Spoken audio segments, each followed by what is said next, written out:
Hi, welcome to Telangana exams YouTube channel. ఈ video కొత్తగా చూసిన వాళ్ళందరూ కూడా దయచేసి మన తెలంగాణ ఎగ్జామ్స్ యూట్యూబ్ ఛానల్ని సబ్స్క్రైబ్ చేసుకోండి. అలాగే పాత వాళ్ళైతే మాత్రం కంపల్సరీగా లైక్ చేయండి. ఎక్కువ మంది లైక్ చేస్తే యూట్యూబ్ వాళ్ళు మరింత మందికి రికమెండ్ చేయడానికి అవకాశం ఉంటుంది కాబట్టి దయచేసి అందరూ కూడా లైక్ బటన్ అయితే కొట్టండి. ఇవాళ మనము భారతదేశ జనాభా లెక్కలకు సంబంధించినటువంటి కొన్ని క్వశ్చన్స్ని చూస్తున్నాము. తర్వాత తెలంగాణకి సంబంధించి కూడా రేపిస్తాను. ఇది చాలా ఇంపార్టెంట్, కంపల్సరీగా వస్తాయి. గ్రూప్ 2లో వస్తాయి, మిగతా వాటిల్లో కూడా వస్తాయి. గ్రూప్ 2లో అయితే వాడు ఆల్రెడీ ఈ మధ్య ఎక్స్ట్రా సిలబస్ చేర్చారు కదా, అప్పుడు కూడా దీన్ని మెన్షన్ చేశారు, కరెక్ట్గా కంపల్సరీగా మెన్షన్ చేశారు కాబట్టి దాని మీద క్వశ్చన్స్ వచ్చే అవకాశాలు అయితే ఉన్నాయి. జనాభా మన ఇది లిటరసీ మీద కానీ, తర్వాత హైయెస్ట్ ఎక్కడున్నారు, హైయెస్ట్ తక్కువ ఎక్కడున్నారు, ఇట్లాంటివన్నీ కూడా వచ్చే అవకాశాలు ఉన్నాయి కాబట్టి నేను వీడియో చేస్తున్నా. ఈ వీడియోని చివరి వరకు మిస్ కాకుండా చూడండి కంపల్సరీగా. ఇక వీడియోలోకి వెళ్దాం. భారతదేశ జనాభా లెక్కలు 2011 మానవాభివృద్ధి సూచిక HDIకి సంబంధించి ఈ కింది ప్రకటనలో ఏది తప్పు? ఏ, స్థూల జాతీయోత్పత్తికి ప్రత్యామ్నాయాన్ని శోధించే క్రమంలో మానవాభివృద్ధి సూచికను అభివృద్ధి చేశారు. బి, పాకిస్తాన్ ఆర్థికవేత్త మహబూబ్ ఉల్ హక్ నాయకత్వంలోని HDIని రూపొందించారు. తర్వాత సి, HDIని 1990లో ప్రవేశపెట్టారు. డి, HDIలో వయోజన అక్షరాస్యత రేటును పరిగణలోకి తీసుకోరు. ఇట్లలో ఏది తప్పుగా చెప్పారు అని చెప్పేసి అని ఇచ్చారు. ఇస్తే దీంట్లో డి అనేది తప్పుగా చెప్పారన్నమాట. ఆన్సర్ బి, డి అనేది తప్పుగా చెప్పారు. HDIలో వయోజన అక్షరాస్యత రేటును పరిగణలో తీసుకోరు అని చెప్పేసి ఇది స్టేట్మెంట్ అనేది తప్పు. అసలు HDIకి కొలమానాలు ఏంటన్నది నేను ఒకసారి చెప్తాను, చాలా ఇంపార్టెంట్ బిట్ ఇది. మానవాభివృద్ధి సూచిక HDIకి ఈ కింది సూచికల ఆధారంగా కొలుస్తారు. ఒకటి, జీవన ప్రమాణం. దేశంలో జీవన ప్రమాణం దాని తలసరి ఆదాయం మీద ఆధారపడి ఉంటుంది. మన జీవన ప్రమాణాలను మనం ఎంత సంపాదిస్తామో, తర్వాత ఇతరులతో పోలిస్తే ఎంత ఖర్చు చేస్తున్నాం అనే దాని మీద కూడా ఆధారపడి ఉంటుంది. ఇక తలసరి ఆదాయం, ఒక దేశం యొక్క మానవ అభివృద్ధి స్థాయి దాని తలసరి ఆదాయ GDP ఆధారంగా నిర్ణయించబడుతుంది. తలసరి GDP ఎక్కువగా ఉన్న దేశాల్లో మానవాభివృద్ధి స్థాయి కూడా ఎక్కువగానే ఉంటుంది. అందువల్ల తలసరి GDP స్థాయి మానవాభివృద్ధిని నిర్ణయిస్తుంది. ఇంకా నెక్స్ట్, విద్యా సాధన. ప్రజలకు అందుబాటులో ఉన్నటువంటి విద్యా స్థాయి ఆధారంగా దేశం అభివృద్ధి చెందుతుంది లేదా క్షీణిస్తుంది. అభివృద్ధి యొక్క పాక్షిక కొలమానం విద్యా సాధన. వాళ్ళ 16వ పుట్టినరోజు నాటికి 3 ఏళ్ళు లేదా అంతకంటే ఎక్కువగా పాఠశాల విద్యను పూర్తి చేసిన వాళ్ళకి, లేదా ప్రాథమిక కుటుంబ శిక్షణ కార్యక్రమం లేదా మాధ్యమిక పాఠశాల కార్యక్రమాన్ని పూర్తి చేసిన వయోజన జనాభా శాతాన్ని లెక్కలోకి తీసుకుంటారు. ఇంకా నెక్స్ట్, ఆయుర్దాయం. దేశం యొక్క మానవ అభివృద్ధి స్థాయికి అత్యంత విస్తృతంగా ఉపయోగించే సూచికల్లో ఆయుర్దాయం కూడా ఒకటి. ప్రస్తుత పరిస్థితుల్లో మనం ఎంతకాలం సహేతుకంగా జీవించగలుగుతున్నామో అనేది తెలియజేస్తుంది. పుట్టినప్పుడు ఆయుర్దాయం ఎంత ఎక్కువగా ఉంటే దేశం అంత అభివృద్ధి చెందుతుంది. దీనికి విరుద్ధంగా పేద దేశాలు తక్కువ జీవన కాలపు ప్రమాణాలను అంచనాలను కలిగి ఉంటాయి. ఇంకా నెక్స్ట్ 5, మానవ హక్కుల స్థాయి. మానవ హక్కుల స్థాయి మానవ అభివృద్ధికి సూచికగా పరిగణిస్తారు. ప్రస్తుతం అంతర్జాతీయ మానవ హక్కుల సాధన ద్వారా దాని పరిధిని క్రమంగా విస్తరించారు. మానవ అభివృద్ధి ఎక్కువగా ఉంటేనే ప్రజలు తమ హక్కులను బాగా అనుభవించగలుగుతారు. నెక్స్ట్ 6, ప్రాథమిక అవసరాలు తీర్చడం. మానవాభివృద్ధి సూచిక అధికారులు చూసే ప్రధాన పనులలో ప్రాథమిక అవసరాలు అందించడం కూడా ఒకటి. ప్రాథమిక అవసరాలు అంటే గృహాలు, అంటే ఇళ్ళు, ఆహారం, బట్టలు లాంటివి. ఇవి కాకుండా మనకి మానవాభివృద్ధి సూచికలు శిశు మరణాల రేట్ ఒకటి, ప్రసూతి మరణాల రేట్ ఒకటి, వయోజన అక్షరాస్యత నిష్పత్తి మొదలైనవి చూస్తారు. నెక్స్ట్ క్వశ్చన్, గ్రామీణ జనాభా శాతం అల్పంగా ఉన్న మొదటి 3 రాష్ట్రాలను వరుస క్రమంలో రాయండి. మిజోరం, గోవా, తమిళనాడు. గోవా, తమిళనాడు, ఛత్తీస్గఢ్. గోవా, మిజోరం, తమిళనాడు. తమిళనాడు, ఛత్తీస్గఢ్, గోవా. ఇది గ్రామీణ జనాభా శాతము అల్పంగా ఉన్నటువంటి మొదటి 3 రాష్ట్రాలు ఏంటి అంటే ఇది సి కరెక్ట్. గోవా, మిజోరం, తమిళనాడులలో చాలా తక్కువ మంది గ్రామీణ ప్రాంతాలలో ఉన్నారన్నమాట. గోవాలో మనకు అందరూ ఎక్కువ సిటీలే ఉన్నాయి కాబట్టి అక్కడ గ్రామీణ ప్రాంతాల్లో తక్కువ మంది ఉంటారు. 37.8% మంది మాత్రమే గ్రామీణ ప్రాంతాల్లో నివసిస్తున్నారు. ఇక మిజోరంలో కూడా పట్టణాలే ఎక్కువ ఉన్నాయి. 47.9% మంది మాత్రమే ఉన్నారు. తర్వాత గ్రామీణ జనాభా అత్యధికంగా ఉన్న రాష్ట్రాల్లో ఉత్తరప్రదేశ్ అనేది మొదటి స్థానంలో ఉంది. ఇక్కడ అత్యధికంగా 90% మంది గ్రామీణ జనాభా ఉన్నారు. అలాగే తర్వాత బీహార్లో 88.7% మంది గ్రామీణ ప్రాంతాల్లోనే నివసిస్తున్నారు.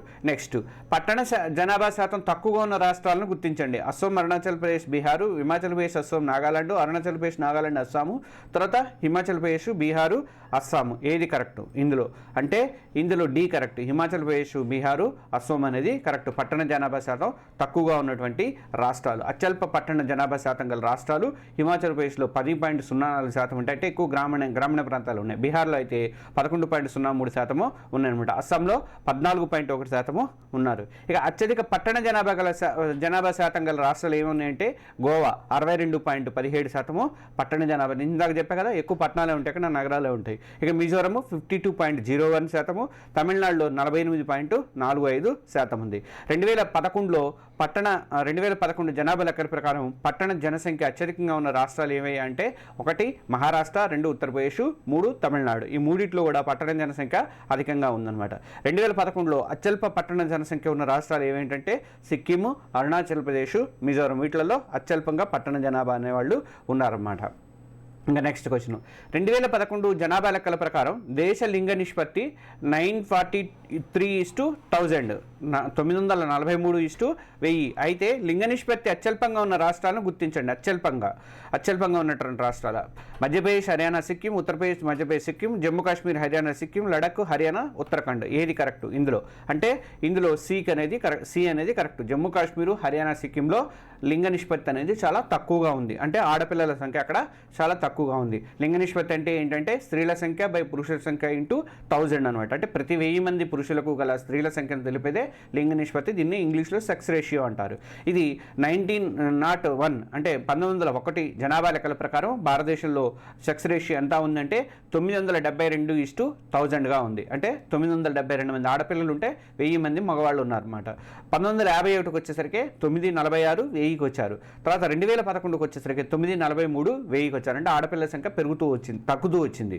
తర్వాత అత్యల్పంగా ఉన్నటువంటి రాష్ట్రాలు ఏవి అంటే జమ్మూ కాశ్మీర్లో 889 మంది మాత్రమే ఉన్నారు. తర్వాత హర్యానాకి వచ్చేసరికి, హర్యానా మనకి ఎప్పటి నుంచో తెలుసు ఆడపిల్లల వివక్ష ఉంటుంది, అక్కడ గర్భస్థ శిశువులను కూడా చంపిన సందర్భాలు ఉన్నాయి, మనకి అందరికీ తెలిసేయండి. అది 879 మంది మాత్రమే అక్కడ హర్యానాలో ఉన్నారన్నమాట. ఇక అధిక లింగ నిష్పత్తి కలిగినటువంటి కేంద్రపాలిత ప్రాంతము పాండిచ్చేరి. పుదుచ్చేరిలో ఇక్కడ 1038 ఉన్నారు. అంటే జెంట్స్ కంటే లేడీసే ఎక్కువ మంది, లింగ నిష్పత్తి ఎక్కువగా ఉంది అక్కడ. తర్వాత పాండిచ్చేరిలో 1137.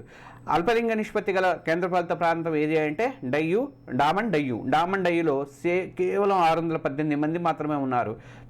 ప్రతి 1000 మంది మగవాళ్ళకి 618 మాత్రమే మహిళలు ఉన్నారు. దేశంలో అధిక లింగ నిష్పత్తి గల జిల్లా ఇది కూడా గుర్తుపెట్టుకోవాలి, హేమ పాండిచ్చేరిలో ఉంటుంది. ఇక్కడ 1176 మంది ఉన్నారు. 1000 మందికి 1000 మంది మగవాళ్ళకి 1176 మంది. దేశంలోనే అధిక లింగ నిష్పత్తిగా ఉన్నటువంటి జిల్లా మహే జిల్లా, ఇది పాండిచ్చేరిలో ఉంది. ఇక దేశంలో అల్ప లింగ నిష్పత్తి గల జిల్లా ఏదంటే డామన్లో ఉన్నటువంటి డామన్లో 533 మంది మాత్రమే ఆడవాళ్ళు ఉన్నారు ప్రతి 1000 మంది మగవాళ్ళకి. ఇక నెక్స్ట్ క్వశ్చన్, ప్రపంచంలో ఎక్కువ మంది మాట్లాడే భాషల అవరోహణ క్రమాన్ని గుర్తించండి. Mandarin, Spanish, English, Arabic, Hindi. Mandarin, Spanish, Arabic, Hindi, English. Mandarin, Spanish, English, Hindi, Arabic, English, Mandarin, Hindi, Spanish, French. వీటిలో ఏది కరెక్టే అంటే మాండరిన్ అంటే తెలుసు మీకు, చైనాలో మాట్లాడే భాష. ఇది ఇంగ్లీషు హైయెస్ట్ ఉందట. నేను ఇది చూడకముందు, ఈ క్వశ్చన్ చూడకముందు నేను కూడా మాండరిన్ అనుకున్నా. చైనా జనాభా ఎక్కువ కాబట్టి అక్కడ ఎక్కువ ఉంటుంది అనుకున్నా, లేకపోతే హిందీ అని ఉండాలనుకున్నా. అయితే ఇంగ్లీష్ భాష అన్నింటిలో కూడా మాట్లాడతారు కాబట్టి ఇంగ్లీష్ ఫస్ట్ వచ్చింది.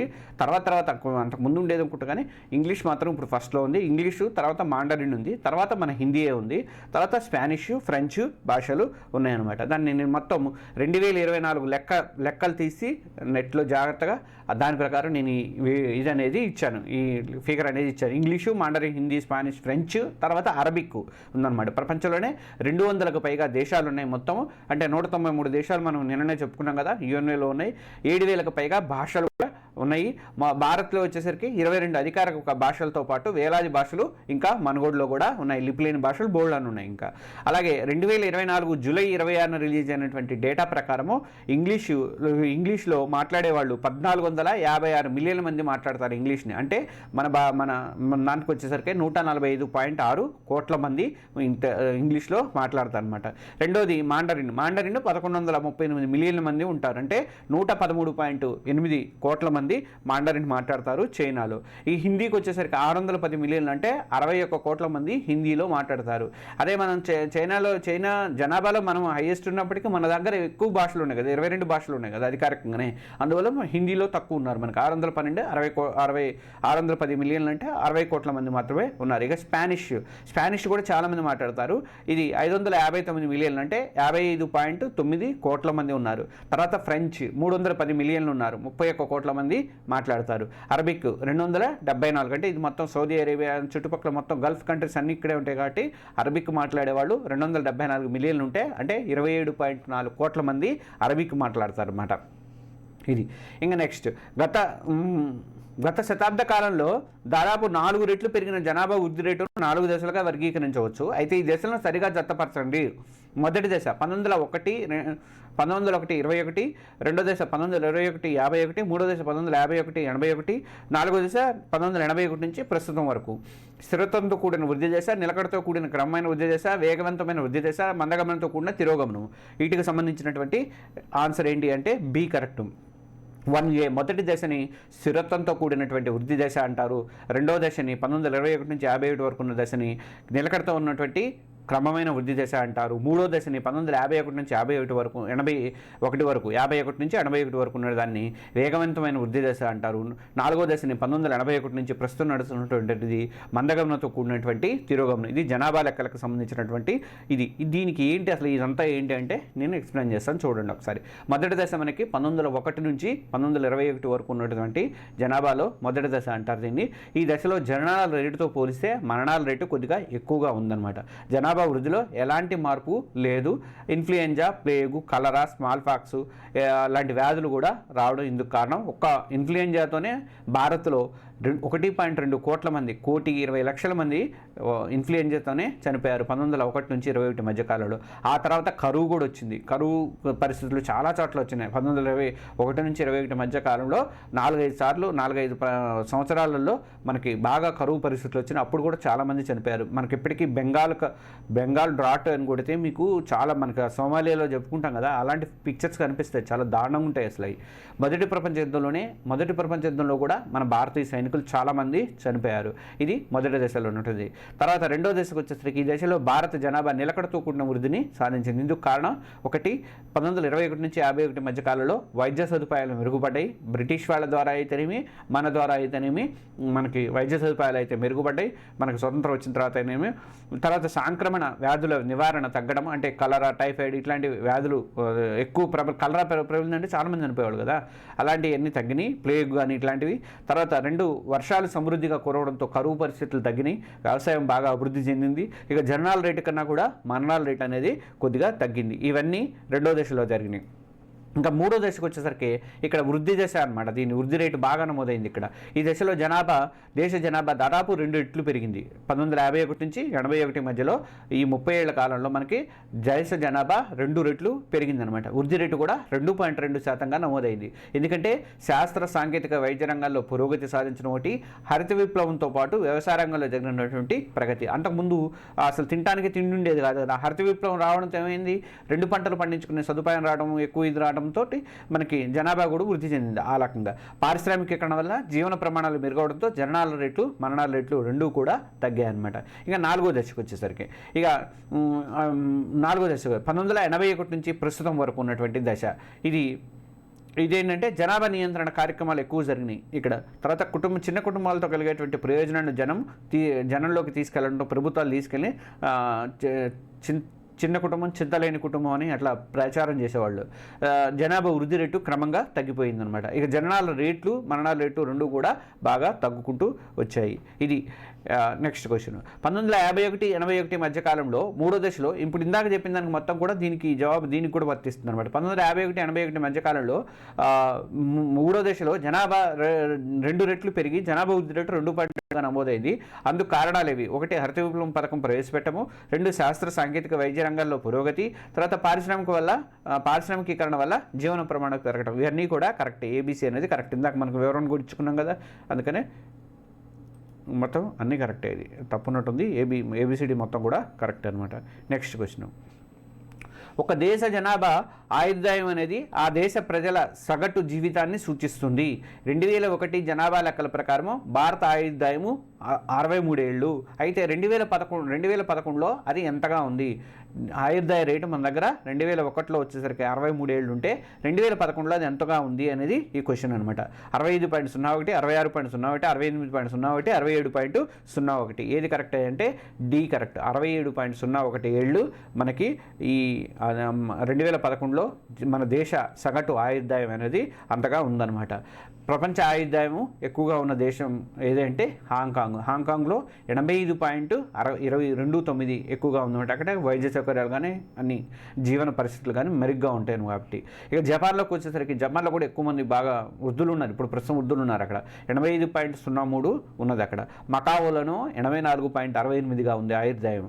మన దేశంలోకి వచ్చేసరికి పుట్టినప్పుడు కేరళలో అత్యధిక ఆయుర్దాయం ఉంటుంది. ఇక్కడ 74.9 ఏళ్ళు ఉంటుంది. ఇక ఢిల్లీ రెండో స్థానంలో ఉంది. ఇక్కడ 73.2 ఏళ్ళు పురుషులకైతే 72, మహిళలకైతే 74.7 ఏళ్ళుగా ఉంది. అత్యల్పంగా మాత్రం అస్సాంలో ఉంది. వైద్య సౌకర్యాలు తక్కువ ఉన్న చోట అత్యల్పంగానే ఆయుర్దాయం ఉంటుంది. ఇక 2011 జనాభా లెక్కల ప్రకారం ఈ కింది వాటిని జతపరచండి. అరుణాచల్ ప్రదేశ్, హిమాచల్ ప్రదేశ్, గోవా అత్యల్ప జనసాంద్రత, అత్యల్ప పట్టణ జనాభా శాతము, అన్ని రాష్ట్రాల కంటే అత్యధిక పట్టణ జనాభా శాతము. ఇది ఏది కరెక్ట్ అంటే సి అనేది correct. A1, B2, C3. A1, B2. A1 అంటే అరుణాచల్ ప్రదేశ్లో అత్యల్ప జనసాంద్రత ఉంది. హిమాచల్ ప్రదేశ్ అత్యల్ప పట్టణ జనాభా శాతం ఉంది. గోవా వచ్చేసరికి అన్ని రాష్ట్రాల కంటే కూడా అత్యధికంగా పట్టణ జనాభా శాతం అనేది. ఇందాక మనం చెప్పుకున్నాం కాబట్టి గోవాని బట్టి ఈజీగా సమాధానం గుర్తించుకోవచ్చు. ఒక 2 సమాధానాలు మీరు ఏరేసేటప్పుడు ఉంటుంది కదా. ఇప్పుడు C3 గోవా మనం తెలుసు, మనకి గోవాలో ఎక్కువ పట్టణాలు ఉంటాయి కాబట్టి జనాభా ఉంటారు. C3 అప్పుడు ఆ రెండిట్లో ఏసీలోనే ఆన్సర్ ఉంటుంది. ఆ ఏసీలో ఏం తీసుకోవాలన్నది అప్పుడు మీరు మళ్ళీ రెండోది ఏమన్నా ఒక దాన్ని అంచనా వేయగలిగితే అప్పుడు పెట్టడానికి అవకాశం ఉంటుంది. జవాబులు తెలియకపోతే ఎగ్జామ్లో ఇలానే అంచనాలు వేస్తాం అనమాట. ఇక జనసాంద్రత ఈజ్వల్ టు మొత్తం జనాభాపై మొత్తం విస్తీర్ణము. దేశంలో 2011 సెన్సస్ ప్రకారము జనసాంద్రత ఎంత ఉందంటే దేశం మొత్తం మీద కలిపితే మనకి 382 మంది ఉన్నారు. అధిక జనసాంద్రత కలిగిన రాష్ట్రాలు ఏంటంటే బిహార్లో 1106 మంది బాగా కిక్కిర్స్ ఉంటారనమాట.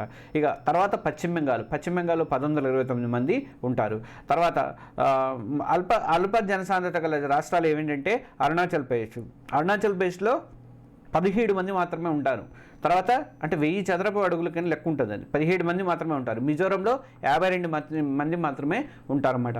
అధిక జనసాంద్రత గల కేంద్రపాలిత ప్రాంతం ఏది అంటే ఢిల్లీలో 11,320 మంది ఉంటారు. బాబోయ్. అల్ప జనసాంద్రత గల కేంద్రపాలిత ప్రాంతం ఏది అంటే అండమాన్ నికోబార్ దీవులు. ఇక్కడ 46 మంది మాత్రమే ఉంటారు. దేశంలో అధిక జనసాంద్రత గల జిల్లా ఏదంటే నార్త్ ఈస్ట్ జిల్లా. ఇక్కడ 37,348 మంది ఉంటారు నార్త్ ఈస్ట్ జిల్లాలో. ఇది మొత్తం జనసాంద్రత అధికంగా ఉంటుంది ఇక్కడ.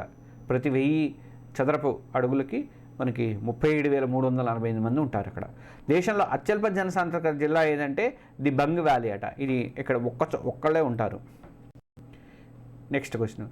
2011 జనాభా లెక్కల ప్రకారం కింది రాష్ట్రాలు ఆ రాష్ట్రాల్లోని పిల్లల 0 to 6 ఏళ్ల వయస్సు లింగ నిష్పత్తితో జతపరచండి. హర్యానా, రాజస్థాన్, అరుణాచల్ ప్రదేశ్, ఒడిశా. దీన్ని కూడా ఇందాకట్లాగే ఎక్స్పెక్టెడ్ చేసి పెట్టచ్చు. A3 హర్యానాలో 834 మంది. మనకు అందరికీ తెలుసు హర్యానాలో తక్కువ ఉంటాయి కాబట్టి అది ప్రాతిపదిక తీసుకుంటే A3 అనేది మిగతా దాంట్లో ఎక్కడా లేదు కాబట్టి ఏ డెఫినెట్గా ఆన్సర్ అవుతుంది. అప్పుడు రాజస్థాన్ వచ్చేసరికి B2 అంటే 888 ఉంది. 880 మంది ఉన్నారు. 888 మంది ఉన్నారు. C4 అంటే అరుణాచల్ ప్రదేశ్కి వచ్చేసరికి 972 మంది ఉన్నారు. తర్వాత D1 ఒడిశాకు వచ్చేసరికి 941 మంది ఉన్నారన్నమాట. నెక్స్ట్ అంటే ఇది తప్పు వచ్చినట్టుంది. ఇది మనకి జనాభాకు సంబంధించినవి. తెలంగాణకు సంబంధించి రేపు ఇస్తాను నేను. ఇది ఓన్లీ ఇండియా వైడ్గా ఇచ్చాను. ఇంకా చాలా క్వశ్చన్లు ఉంటాయి ఇట్లాంటివన్నీ. దీంట్లో 10-12 కంటే ఎక్కువ పెట్టలేకపోతున్నాము. ఎప్పటికే హాఫ్ అన్ అవర్ దాటిపోతుంది కాబట్టి మీ క్వశ్చన్స్ మీకు రేపు మారథాన్ టెస్ట్లకి పెట్టేద్దాం అనుకుంటున్నాం. వీటన్నింటిని వీడియోలన్నిటికి కూడా టెక్స్ట్లకి ఇంకా యాడ్ చేసి ఇప్పుడు 10 క్వశ్చన్లు 12 క్వశ్చన్లు అంటే ఇంకా మళ్ళీ ఇంకొక 15 క్వశ్చన్లైనా యాడ్ చేయాల్సి వస్తుంది. 25-30 క్వశ్చన్లు యాడ్ చేసేసి దాన్ని ఆ మారథాన్ టెస్ట్లలో పెడతాం అనమాట. అవంతా కూడా TGPSC Group 2 ఎక్సలెన్స్ సిరీస్లో మాత్రమే నడుస్తుంటాయి. ఉంటాయి. లెసన్ వైజ్ మాక్ టెస్ట్లు ఉన్నాయి, ఇక్కడ డైలీ టెస్ట్లు ఉన్నాయి, మారథాన్ టెస్టులు రేపు ఆదివారం ఉంది. అలాగే గ్రాండ్ టెస్ట్లు ఉంటాయి. గ్రాండ్ టెస్ట్లు ఆల్రెడీ గ్రూప్ 3కి పెట్టాము, ఇప్పుడు కూడా షెడ్యూల్ ఇచ్చి వీళ్ళకి కూడా గ్రూప్ 2 వాళ్ళకి కూడా పెట్టుకుంటూ పోతాం అనమాట. ఎకానమీ అయితే లేటెస్ట్ ఎకానమీ అప్డేట్స్ అనేవి ఉన్నాయి, బోత్ తెలంగాణ అండ్ ఇండియాకి సంబంధించి. ఇక నేను ఇప్పుడు చెప్పే వీడియోలు కానీ ఇప్పుడు పెట్టినటువంటి ఎగ్జామ్స్ కానీ మార్కులు ఎక్కువ వచ్చే ఏరియాల నుంచి మాత్రమే పెడుతున్నాను, మిగతా అన్నీ పట్టించుకోవట్లేదు. అంటే జనరల్ సైన్స్ కానీ లేకపోతే చిన్న చిన్న అట్లాంటివన్నీ నేను పట్టించుకోవట్లేదు. ఎక్కువగా మార్కులు ఎక్కడ ఎక్కువ వస్తాయో వాటిని కాన్సన్ట్రేషన్ చేసుకొని వీడియోలు ఇస్తున్నా, ప్లస్ వాటి కాన్సన్ట్రేషన్ చేసుకునే మనకు ఈ టెస్టులలో కూడా వాటిని ఎక్కువ ప్రయారిటీ అనేది ఇస్తున్నాం. మిగతా ఎలాగో ఉన్నాయి మీరు చదువుకోవచ్చు, కానీ ఇవి ఎక్కువ ప్రయారిటీ ఇస్తే కొంచెం ఏమైనా వచ్చినాయి అనుకోండి మీకు కూడా కలుస్తాయి కదా అని. ఏమన్నా మా కోర్సు గురించి ఏమైనా డౌట్స్ ఉంటే 7036813703 అనే వాట్సాప్ నెంబర్కి నాకు మెసేజ్ పెట్టండి. ఫోన్ కాల్ ఇది డెడ్ అయి ఉంటుంది, అది ఫోన్ పనిచేయదు, ఒకసారి పనిచేస్తుంది ఒక్కోసారి పనిచేయదు, అసలు పనిచేయదు. అది మ్యాక్సిమం మీరు వాట్సాప్ మెసేజ్ పెట్టండి. ఇక తెలంగాణ ఎగ్జామ్స్ వెబ్సైట్ వస్తుంది మనకి. 2016లో మనకు స్టార్ట్ అయినటువంటి జర్నీ 8 ఏళ్లుగా కొనసాగుతోంది. దీంట్లో భాగంగా మధ్యలో ఆగినటువంటి తెలంగాణ ఎగ్జామ్స్ అనే వెబ్సైటు మరొక వారం రోజులలో డిసెంబర్ 5 వరకు మీకు మార్కెట్లో వీటిలో ఉంటుంది, ఆన్లైన్లో ఉంటుంది. దాంట్లో మంచి నేను ఇక్కడ వీడియోలు ప్రతిదీ వీడియోలో చెప్పలేని కూడా నేను దాంట్లో ఇవ్వడానికి నాకు ఒక అవకాశం అనేది ఉంటుంది.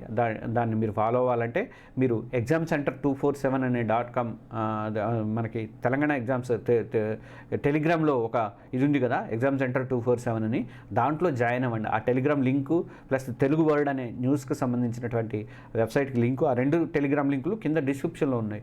అట్లా జాయిన్ అవ్వండి. మీరు జాయిన్ అయితే మీకు ఇవన్నీ కూడా మనం ఇచ్చే సమాచారం అంతా కూడా ఇన్ఫర్మేషన్ చాలా మంచిగా ఉంటుంది. వెబ్సైట్ అయితే మంచిగా తీర్చిదిద్దుతున్నా. నెక్స్ట్ మీకు ఎవరైనా మీరు 2025లో జాబ్స్ కోసం ట్రై చేసిన వాళ్ళు, ఇప్పటికీ పుస్తకాలు కొన్నవాళ్ళు, ఇప్పుడు గ్రూప్ 2 వాళ్ళు అయితే కొనకుండా గ్రూప్ 2 మన నెక్స్ట్ ప్రిపేర్ అవ్వాలి అనుకున్న వాళ్ళు, టార్గెట్ పెట్టుకున్న వాళ్ళు ఈ బుక్స్ కొన్ని నేను దీనికి వీడియోకి యాడ్ చేస్తున్నాను. లెఫ్ట్ సైడ్లో మీకు వ్యూ ప్రొడక్ట్స్ ఉంటుంది, లేకపోతే కింద కూడా ఉంటుంది, అక్కడ మీరు బుక్స్ కొనుక్కోవచ్చు.